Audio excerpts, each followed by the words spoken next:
इस वक्त मेरे साथ मौजूद हैं वज़ीर तालीम दीवान खान चगताई और आज हम इनसे बात करेंगे 5 फरवरी के हवाले से। सर, 5 फरवरी यौम यकजहती कश्मीर इस बार भी मनाया जा रहा है, तो क्या मैसेज देना चाहेंगे आप आवाम को इस मौका पर?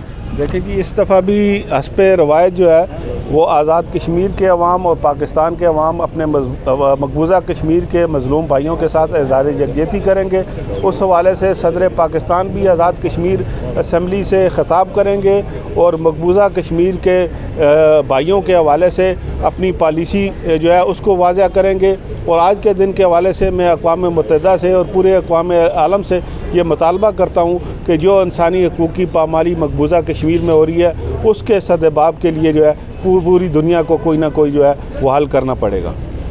सर, ये बताइएगा कि भारतीय 5 अगस्त के इक़दाम के बाद यौम यकजहती कश्मीर को जो है वो आप किस तनाज़ुर में देख रहे हैं? देखें जी, जो 5 अगस्त का जो भारतीय हुकूमत का फ़ैसला है उसको ना तो रियासत के उस तरफ रहने वाले कश्मीरियों ने तस्लीम किया, ना इस तरफ के लोगों ने तस्लीम किया। और उस हवाले से पाकिस्तान की हुकूमत जो तहरीक इंसाफ की हुकूमत इमरान खान की सरबराही में कायम है, उन्होंने हर जगह कश्मीरियों के हकूक़ के हवाले से जो है वो आवाज़ उठाई है। और इस 5 अगस्त के जो फ़ैसला उसके बाद जो है ये 5 फरवरी की इज़हार यकजहती का दिन जो है वो ज़्यादा अहमियत इख्तियार कर गया।